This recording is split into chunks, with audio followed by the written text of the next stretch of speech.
2018 light ஸ்ட்ரக்சரை பார்ப்போம். ஒரு செவ்வக கண்ணாடி குற்றியும் ஒரு நகரும் நுணுக்கு காட்டியையும் பயன்படுத்தி கண்ணாடியின் முறிவு சுட்டியை காணுமாறு உம்மிடம் கேட்கப்பட்டுள்ளது. சிறிதளவு இழைக்கப்போடிய தூளும் கண்ணாடி குற்றியின் அளவுக்கு வெட்டப்பட்ட வெள்ளை கடதாசி துண்டும் வழங்கப்பட்டுள்ளன. வெள்ளை கடதாசி துண்டின் நடுவில் ஒரு எழுத்து X குறிக்கப்பட்டுள்ளது. இப்பரிசோதனையில் பயன்படுத்தத்தக்க ஒரு நகரும் நுணுக்கு காட்டியின் வரிப்படம் ஒரு ஒன்றில் காட்டப்பட்டுள்ளது. ABCD ஆகியவற்றின் மூலம் குறிக்கப்பட்டுள்ள பகுதிகளை இனங்கண்டு அவற்றின் தொழில்களை சுருக்கமாக குறிப்பிடுக. பாத்தீங்கன்னா இந்த லைட் கேள்வியில முதலாம் பாடம் அளவீடுகள் சம்பந்தமான விஷயங்களையும் தொடர்பு படுத்தி கேள்வி கேட்டிருக்காங்க. அளவீடுகள்ல எல்லாம் ஒரு பிராக்டிக்கல் புக்ல இல்ல தானே சொல்லி அதை வந்து ஸ்ட்ரக்சர்ல வராது அப்படின்னு எதிர்பார்க்க முடியாது. அப்ப நம்ம எல்லாத்துக்கும் ரெடியா தான் இருக்கணும். பகுதி ஏங்கிறது என்னன்னா இங்க மேல இங்க திருக்கக்கூடிய மாதிரி இருக்குது. அவர் யாருன்னு சொன்னால் இந்த தொலைக்காட்டிய மேலும் கீழும் நுண்மையாக செப்பம் செய்ய பயன்படுத்துறதுக்கு தான் அது. அதுக்கான பெயர் நுண் செப்பம் செய்யும் திமிழி. குமிழின்னு சொல்வதுண்டு, திருகுன்னு சொல்வதுண்டு. நுண் செப்பம் செய்யும் திருகு. அவருடைய தொழில் என்னன்னு சொன்னால் நுணுக்கு காட்டியை நிலைக்குத்து திசையில் மேலும் கீழும் சிறிய அளவில் நுண்மையான அளவில் செப்பம் செய்தல். பி பார்ட் பாருங்க, குவிக்கும் குமிழி. இது தொலைக்காட்டிய குவிக்கிறதுக்கு பயன்படுத்துறதுக்கான ஒரு குமிழி தான் இவரு. இதோட தொழில் என்னன்னு சொன்னால் நம்ம பார்க்கிற பொருளுடைய பிம்பத்தை குறுக்கு கம்பியில் குவிய செய்தார். சரியா? சி பகுதி கீழே இருக்காரு. இவங்க யாருன்னு சொன்னால் மட்டமாக்கும் திருகுகள். சரியா? அதாவது வேணியர் இடுக்குமானியை நீங்க மட்டமா வச்சாதான் உள்ளுக்கு இருக்க அந்த கிராஸ் இருக்கும் இல்லையா, தொலைக்காட்டில் பாப்பீங்க அந்த கிராஸ் வந்து சரியாக பொருந்து செய்யலாம். இல்லாட்டி அதுக்கு இடையா நிலைக்குத்தா இருக்காது. அப்ப நீங்க மட்டமா வைக்க வேண்டியிருக்கும். அதுக்காக இதுல ஒரு நீர் மட்டமும் தந்திருப்பாங்க. மட்டமா இருக்கு அப்படிங்கறத வந்து மட்டமான கிடையா இருக்கணும். சரிதானே? மேசையே கோணலா இருக்கு, மேசைக்கு சமாந்தரமா இருக்கணும் அப்படி இல்ல, கிடையா கட்டாயம் இருக்கணும். அப்படிங்கிற ஒரு நீர் மட்டமும் தந்திருப்பாங்க. இந்த நீர் மட்டத்தை சரியா செப்பம் செய்யறதுக்கான திருகுகள் தான் இவங்க. இதுக்கு பெயர் மட்டமாக்கும் திருகுகள். சரியா? அப்படி இதோட தொழில் என்னவா இருக்கும்? நகரும் நுணுக்கு காட்டியை கிடையாக மட்டப்படுத்துவதற்காக. டி பகுதி. டி இவர் யாருன்னு சொன்னால் இவர் தான் அந்த நீர்மட்டம். சரிதானே? இவர் வந்து அளக்கிறதுக்கான பகுதி இல்லையா, இதுதான் நீர்மட்டம். டி நுணுக்கு காட்டியின் கிடை மட்டத்தை சரிபார்ப்பதற்காக. அதான் அவருக்கு தொழிலாக இருக்கும். ஓகே. பரிசோதனை ஆரம்பிப்பதற்கு முன்னர் ஒரு நகரும் நுணுக்கு காட்டியுடன் பரிச்சயப்படும் போது கிடையாக அசைய செய்வதற்குரிய நுண் செப்பம் செய்ய குமிழை திருப்பும் போது, கிடையாக அதாவது திருப்பும் போது ஒத்த வேனியர் அளவிடை அசையவில்லை என ஒரு மாணவன் அவதானித்தான். ஓகே. இப்ப ஈய சுத்தி இந்த வேனியர் அளவிடையை முன்னுக்கு பின்னுக்கும் செப்பம் செய்யறதுக்கு ட்ரை பண்றாங்க.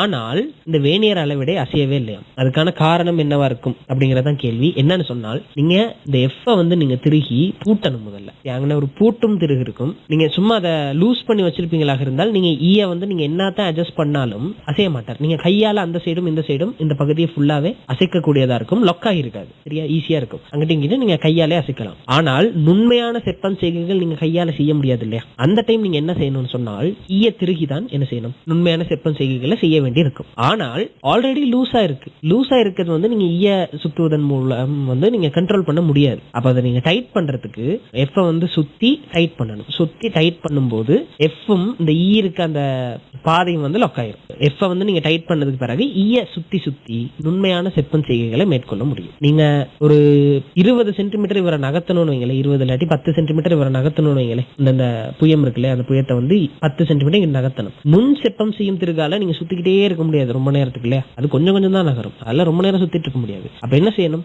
எஃப் லூஸ் பண்ணியாச்சு, கையால தள்ளியாச்சு, திருப்ப எஃப் டைட் பண்ணியாச்சு, நுண் செப்பம் செய்யும் திருகால சின்ன மைனூட் அட்ஜஸ்ட்மெண்ட்ஸ் செய்ய வேண்டியதுதான். சரிதானே? அப்படிதான் நம்ம வாசிப்பு எடுப்போம். அப்ப அதை அவங்க கேட்கறாங்க, நம்மளுக்கு தெரிஞ்சிருக்கணும்னு எதிர்பார்க்கறாங்க. எஃப்னு அவங்க பேர் கொடுத்திருக்காங்க தானே. அப்ப எஃப் இருக்கும் திருகு அல்லது பூட்டும் திருகுன்னு சொல்றது, அல்லது பூட்டும் குமிழின்னு சொல்லலாம். பூட்டப்படவில்லை அல்லது இருக்கப்படவில்லை. அடுத்து சி பார்ட் பாருங்க. ஒரு நகரும் நுணுக்கு காட்டியின் தலைமை அளவிடை என்னதும் வேணியர் அளவிடை என்னதும் ஒரு உருப்பிரித்த உரு காட்டப்பட்டுள்ளது. இந்த நகரும் நுணுக்கு காட்டியின் இழிவெண்ணிக்கை சென்டிமீட்டரில் கிடைக்கும். ஒரு முக்கியமான விஷயம் தெரிஞ்சிருக்கணும். என்னன்னு சொன்னால் வேணியர் தொழில்நுட்பத்துல செயற்பட்ட கருவிகள்ல இழிவெண்ணிக்கை அப்படிங்கிறது என்னன்னா ஒரு பிரதான அளவிடையின் நீளத்துல இருந்து ஒரு வேணியர் அளவிடையின் நீளத்தை கழிச்சு விட்டீங்கன்னா சரி. அதாவது இப்படி ஒரு பிரதான அளவிடை இருக்காரு. சரியா? இப்படி ஒரு வேணியர் அளவிடை இருக்கான்னு வச்சுக்கோங்க. வேணியர் அளவிடை சின்னதா இருக்கும். அது இப்படி இருக்கான்னு வச்சுக்கோங்க. இந்த 2 அளவிடைகளாலும் அளக்கக்கூடிய மிகச் சிறிய பெருமானம் என்னன்னு சொன்னால் இவரை கொண்டு வந்து இங்க பொருந்த செய்யும் போதுதான் வரும். சரியா? அப்படி பொருந்த செய்தால் என்னது? இது பிரதான அளவிடை.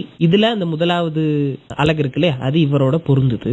அப்ப இப்படி இருக்கும் இல்லையா. இல்லையா? இப்படி இருக்கும். மேல பிரதான அளவுடையும் கீழே உள்ளது வேணியர் அளவுடையமா இருக்கும். இப்போ இதுதான் நீங்க வாசிக்கக்கூடிய மிகச்சிறிய அளவா இருக்கும். அதான் இழிவெண்ணிக்கையா இருக்கும். அதாவது இந்த மிகச்சிறிய அளவு என்னன்னு சொல்லலாம், ஒரு பிரதான அளவிடைந்த நீளம் மைனஸ் ஒரு வேணியர் அளவிடைந்த நீளம் இல்லையா? இந்த படம் தந்திருக்காங்க.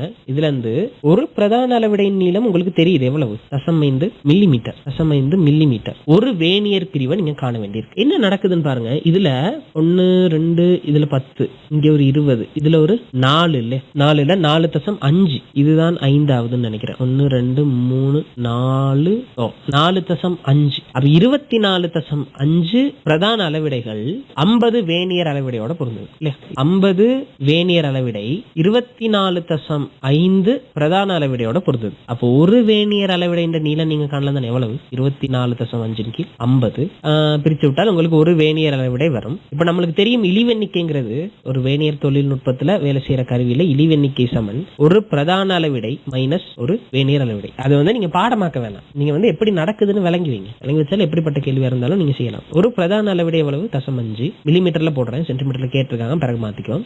24.5 கீழ் 50 அப்ப இங்க மேல இருக்கும்போது 25.05 வரும். 0.05 கீழே ஒரு 50 இருக்கும். அதாவது 0.01 மில்லிமீட்டர் சென்டிமீட்டருக்கு மாத்தினா 0.01 சென்டிமீட்டராக உங்களுக்கு இடிவெண்ணிக்கை பெறப்படும். சரிதானே? டி பார்ட் பாருங்க. பரிசோதனை ஆரம்பிப்பதற்கு முன்னர் நீர் பார்வை துண்டில் செய்யும் செப்பம் செய்கை யாது? பரிசோதனை செய்யறதுக்கு முன்னுக்கு சில செப்பம் செய்கைகள் செய்யணும். ஒண்ணு தொலைக்காட்டிய செப்பம் செய்வீங்க இல்ல, தொலைக்காட்டிய தான் 3 விதமா செப்பம் செய்வீங்க. முன்னுக்கு ஒரு வெள்ளைத்தாளை பிடிச்சு குறுக்கு கம்பி தெளிவா தெரியற மாதிரி செப்பம் செய்வீங்க. அடுத்து தொலைவில் உள்ள ஒரு பொருள் ஒன்ன பார்த்து அந்த பொருளின் பிம்பம் சரியாக குறுக்கு கம்பியில விழுற மாதிரி செப்பம் செய்வீங்க. அதுக்கு அடுத்து நம்ம பார்க்க வேண்டிய பொருளை பார்த்து அவர்கிட்ட பிம்பம் குறுக்கு கம்பியில வர மாதிரி செப்பம் செய்வீங்க. அந்த 3 செப்பம் செய்வீங்க. அதுல பார்வை துண்டுல என்ன செப்பம் செய்ய போறோம் அப்படிங்கறத கேள்வி.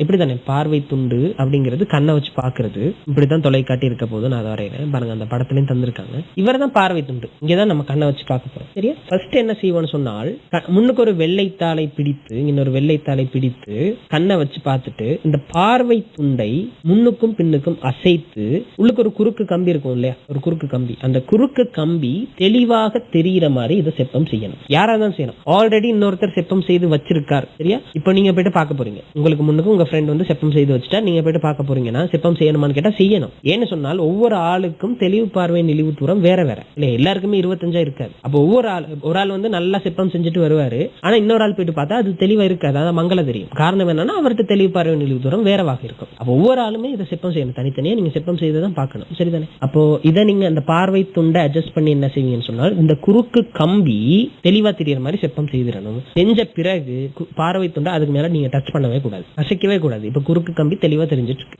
அடுத்து இந்த பேப்பரை எடுத்துட்டு ஒரு தொலைவில் உள்ள ஒரு பொருளை பார்த்து நீங்க என்ன செய்வீங்கன்னு சொன்னால், எப்படின்னு சொன்னால் ஒரு மரம் ஒண்ணு இல்லாட்டி ஜன்னல் வழியா வெளியே பாருங்க, ஏதாவது ஒரு பொருள் ஒண்ண நகர்துடுக்கு காட்டி வழியாக பார்த்து முன்னுக்கு இந்த தொலைக்காட்டின் இந்த வில்லை இருக்குல்ல, என்னது பொருள் வில்லை இருக்குல்ல, அவரை செப்பம் செய்யணும். அவரை செப்பம் செய்து தொலைவில் உள்ள பொருளின் பிம்பம் சரியாக குறுக்கு கம்பியில தெரிகிற மாதிரி நீங்க செப்பம் செய்யணும். அதாவது இப்ப என்ன நடக்குதுன்னு சொன்னால் ஆல்ரெடி நீங்க என்ன செய்றீங்க, பார்வை துண்டை செப்பம் செய்துட்டீங்க. பார்வை துண்டை செப்பம் செய்தபடியால குறுக்கு கம்பி உங்களுக்கு தெளிவா தெரிஞ்சுக்கிட்டு இருக்கு. இப்போ பொருள் வில்லை செப்பம் செய்து தொலைவில் உள்ள பொருளொன்ன நீங்க குறுக்கு கம்பியில விழச் செய்தால், சரியா, பார்வை துண்டு குறுக்கு கம்பியை தெளிவா தானே பார்த்துட்டு இருக்கு. ஆகவே இந்த தொலைவில இருந்து வர்ற இந்த கதிரும் இந்த வில்லையில பட்டு சரியா குறுக்கு கம்பியில விழுறதால குறுக்கு கம்பி தெளிவா தெரியுது. ஆகவே அந்த பொருளும் என்ன செய்யும், பொருளுடைய பிம்பமும் தெளிவா தெரியும். அதாவது அதுல இருந்து நம்ம சொல்றோம் சமாந்தரமாக வர்ற ஒளிக்கற்றைகள் இதுல சரியா குறுக்கு கம்பியில குவியுது அப்படின்னு நம்ம சொல்லக்கூடியதா இருக்கும் இல்லையா. பார்வை துண்டை குறுக்கு கம்பியை செப்பம் செய்ததுக்கு பிறகு நீங்க டச் பண்ணவே கூடாது. அதுக்கடுத்து தொலைக்காட்டி செப்பம் செய்றீங்க. ஓகே, அது அடுத்த ப்ராசஸ். அதுக்கப்புறம் என்ன செய்யலாம்னு சொன்னால் பொருளை வைக்கிறீங்க. இப்ப என்ன செய்ய போறோம், இந்த குமிழி ஒன்று இருந்துச்சு இல்லையா, பிங்கிற குமிழி, அவரை முன்னுக்கும் பின்னுக்கும் மசச்சு இந்த பொருளோட பிம்பம் சரியாக குறுக்கு கம்பியில விழுற மாதிரி செப்பம் செய்யணும். அதாவது நம்மளுக்கு தெளிவா தெரியுற மாதிரி. ஏன்னா இப்போ பார்வை துண்டுல பார்க்கும்போது குறுக்கு கம்பி தான் தெளிவா தெரிஞ்சிட்டு இருக்கும், அதுக்குதான் செப்பம் செய்து வச்சிருக்கோம். இவரை முன்னுக்கு பின்னுக்கு அசைச்சு தெளிவா தெரியுற மாதிரி பொருளோட பிம்பம் தெளிவாக தெரியுற மாதிரி நீங்க செப்பம் செய்வீங்களாக இருந்தால் பிம்பம் குறுக்கு கம்பியில விழுது, அதான் அர்த்தம். ஏன்னா குறுக்கு கம்பி தான் நம்மளுக்கு தெளிவா தெரியுற மாதிரி அட்ஜஸ்ட் பண்ணி வச்சிருக்கோம். சரியா? அப்போ பொருளின் பிம்பம் குறுக்கு கம்பியில் தெளிவா தெரியுற மாதிரி செப்பம் செய்தல். அது 3வது. இதுல என்ன கேட்கறாங்க, பார்வை துண்டில் செய்யும் செப்பம் செய்கை யாது? அப்படி எழுதுவீங்க, நுணுக்கு காட்டியில் உள்ள குறுக்கு கம்பியை தெளிவாக தெரியுமாறு குவியப்படுத்தல். ஈபாட் பாருங்க, இப்போது தரப்பட்ட கடதாசி துண்டை நகரும் நுணுக்கு காட்டியின் மேடை ஸ்டேஜ் ஜி மீது வைத்து கண்ணாடி குற்றியை வைப்பதற்கு முன்னர் குறி எக்ஸை பயன்படுத்தி நுணுக்கு காட்டியின் மூலம் முதலாவது அளவீட்டை பெறுமாறு நீர் கேட்கப்பட்டுள்ளது. இதனை அடைவதற்கு பரிசோதனை நடைமுறையில் நீர் பின்பற்றும் பிரதான படிமுறைகளை எழுதுக. ஓகே, பிரதான படிமுறைகள் அப்படின்னு சொல்லிட்டால் நீங்க செய்யற எல்லா ஸ்டெப்ஸையுமே எழுத வேண்டியிருக்கும். இது என்னென்ன ஸ்டெப்ஸ் நீங்க வந்து பாஸ் பண்ணி எழுதிக்கோங்க. நான் சொல்றேன். நுணுக்கு காட்டியின் பூட்டுனா இது எஃப் அப்படின்னு போட்டீங்கல்ல, பூட்டை தளர்த்தி முதல்ல எக்ஸிண்ட தெளிவற்ற ஒரு பிம்பம் தெரியும் வரை தொலைக்காட்டியை நேராக நிறுத்திக் கொள்ளுதல் அல்லது நேராக தெரியுமாறு செப்பம் செய்தல். சரியா? அடுத்தது குமிழி ஏ அல்லது பி. முதல்ல குமிழி ஏ யூஸ் பண்ணி, இப்ப இப்படி தானே, ஒரு பொருள் இருக்கு, பொருளை நீங்க ஸ்டாண்ட் எல்லாம் வச்சு சரியா பிக்ஸ் பண்ணி வச்சுட்டீங்க.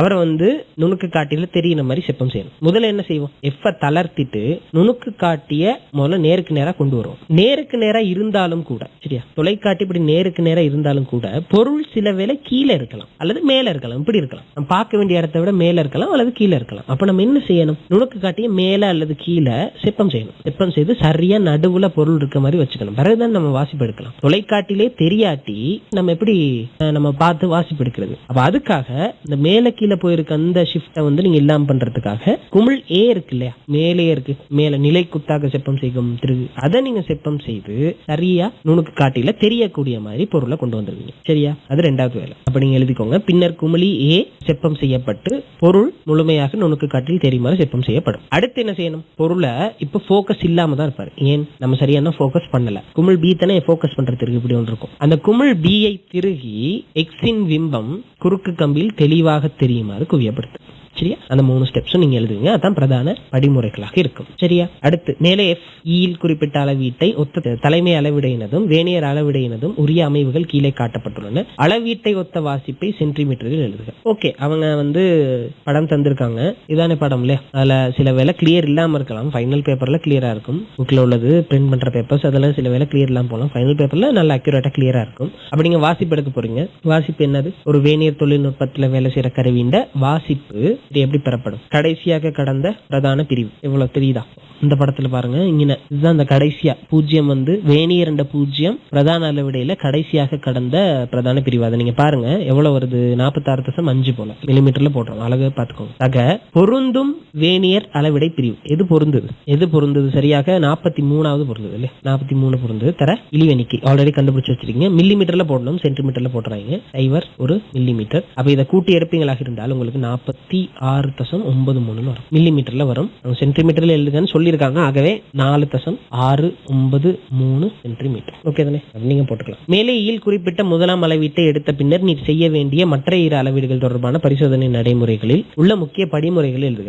பாருங்க, இப்போ இவங்க பிராக்டிகலா கணிப்பு செய்யறது இல்லை. இவங்களோட நோக்கம், உங்க நோக்கம் எப்படி இருக்குன்னு சொன்னால் அடுத்தடுத்து உங்களுக்கு இந்த கருவியை ஆப்பரேட் பண்றதுதான் அவங்க டெஸ்ட் பண்ணிட்டு இருக்காங்களே தவிர இன்னும் நம்ம லைட் பிராக்டிகலுக்கு இதுல வரவே இல்லை. பிராக்டிகல் ஒரு கண்ணாடி குற்றியே மேல வைப்போம். சரியா? அடியில் ஃபர்ஸ்ட் கண்ணாடி குற்றியை எடுத்துட்டு அடியில இருக்க அந்த எக்ஸ்குறியின் வாசிப்பு எடுப்போம். அப்புறம் கண்ணாடி குற்றியை வச்சு தெரியிற எக்ஸ்குறியின் வாசிப்பு எடுப்போம். அடுத்து கண்ணாடி குற்றியின் மீது அந்த தூளை ஏதோ தந்தாங்கல்ல, இழைக்கப்போடிய தூள், அந்த தூளை மேல போட்டுட்டு நீங்க என்ன செய்வீங்கன்னா மேல உள்ள அந்த தூளை குவியப்படுத்தி தூளோட வாசிப்பு எடுப்பீங்க. அப்ப உங்களுக்கு என்னென்ன வாசிப்பு கிடைச்சிருக்கு? முதல்ல கண்ணாடி குற்றி இல்லாத வாசிப்பு, அடுத்து கண்ணாடி குற்றி இருக்கும் போது இந்த எக்ஸண்ட வாசிப்பு இங்கே இருக்கும். அதாவது தோற்ற ஆழம் இல்லையா? தோற்ற ஆழம். அதுக்கு மேல இந்த கண்ணாடி குற்றி மேல அந்த தூளை தூவிட்டு இவர்கிட்ட வாசிப்பு எடுத்தால் உங்களுக்கு இந்த நீளத்தை காணலாம். அந்த நீளம் என்னது? இவருக்கு வந்த வாசிப்பு இவருக்கு வந்த வாசிப்பு, அவங்க 2 பேருமே வித்தியாசம். அதான் இந்த கண்ணாடி குற்றின்ற தடிப்பா இருக்கும்.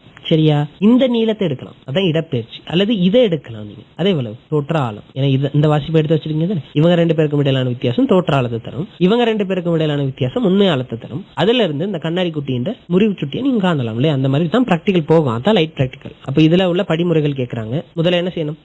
எக்ஸிண்ட அதாவது அடியில உள்ள இந்த வாசிப்பை அவங்க எடுத்துட்டாங்க. அதான் நம்ம கண்டிருக்கோம். அடுத்து என்ன செய்யணுங்கிறதான் கேள்வி. முதலாவது கண்ணாடி குற்றியை எக்ஸின் மீது வைத்து கண்ணாடி குற்றியில் தெரியும் பிம்பத்தின் வாசிப்பை எடுத்தல். சரியா? அது முதலாவது. அடுத்து என்ன செய்யணும்? கண்ணாடி குற்றியின் மீது இழைக்கப்போடிய தூளை தூவி அதை குவியப்படுத்த வாசிப்பை பெறுதல். சரியா? அது ரெண்டாவது. அதான் படிமுறைகள். எக்ஸ்பர்ட் பாருங்க, வேறொரு மாணவன் இப்பரிசோதனை செய்யும் போது பெற்ற 3 அளவீடுகளின் வாசிப்புகள் கீழே தரப்பட்டுள்ளன தந்திருக்காங்க. இவ்வளவீடுகளை பயன்படுத்தி கண்ணாடியின் முறிவு சுட்டியை கணிக்க. ஓகே, ஆல்ரெடி சொன்ன ஐடியா தான், பிரச்சனை இல்ல. உண்மையாலும் தோற்றாலும் இவர் தான் 7 7.206 இருக்கும். இவர் தான் 7.206. இதுதானே இவர் என்னது அதே 5.496. இவர் இதனை கீழே அடியில இருக்கும். அடியில உள்ளதான சின்ன வாசிப்பு. அப்ப இது 4.606 இருக்கு. இது 4.606 இருக்கும். இவர் 7.206 இருக்கும். உண்மையாலம் தடிப்பு தான். அது என்னது 7.206 இருக்கும் 4.606 இருக்கும் இடையில உள்ள வித்தியாசம். தோற்றாலம்ங்கிறது இதுதானே தோற்றாலம் கண்ணாடி குற்றியில. அது என்னது 7.206க்கும் 5.496க்கும் இடையில உள்ள வித்தியாசம் இந்த நீளம். அப்போ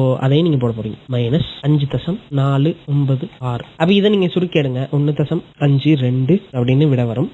இதுக்கு அழகெல்லாம் இருக்காது, முறிவு சுட்டிக்கு அழகு இல்லையே. அப்போ 1.52 தான் முறிவு சுட்டியாக இருக்கும். ஒரு முறிவு சுட்டி தெரியாத ஊடு கடத்துற ஒரு பொருளுடைய இடப்பெயர்ச்சி வச்சுட்டு அது உண்மையாலும் தோற்றாலங்களை வச்சுட்டு முறிவு சுட்டி துணியலாம். அதை செஞ்சு பார்க்குற ஒரு ப்ராக்டிக்கல் தான் இது. ஆனால் இதுல ஒரு 10% தான் நம்மளுக்கு லைட் ப்ராக்டிக்கல் வந்திருக்கு இல்லையா. 3வது கேள்வி வேவ்ஸ்ல தானே வரும். அதுல ஒரு 10% தான் லைட்ல வந்திருக்கு. மிச்சம் எல்லாமே அளவீடுகள்ல வந்திருக்கு. அப்ப நீங்க எல்லாத்துக்கும் ரெடியா இருக்கிறது கட்டாயம். ஓகேயா? இது ஒரு ஈஸியான கேள்விதான். நம்மளுக்கு இந்த கேர்கள் அதே மாதிரி இவர் எப்படி ஆப்ரேட் பண்றது அந்த மாதிரி விஷயங்கள் தெரிஞ்சிருக்காங்க. ஓகே, சரி.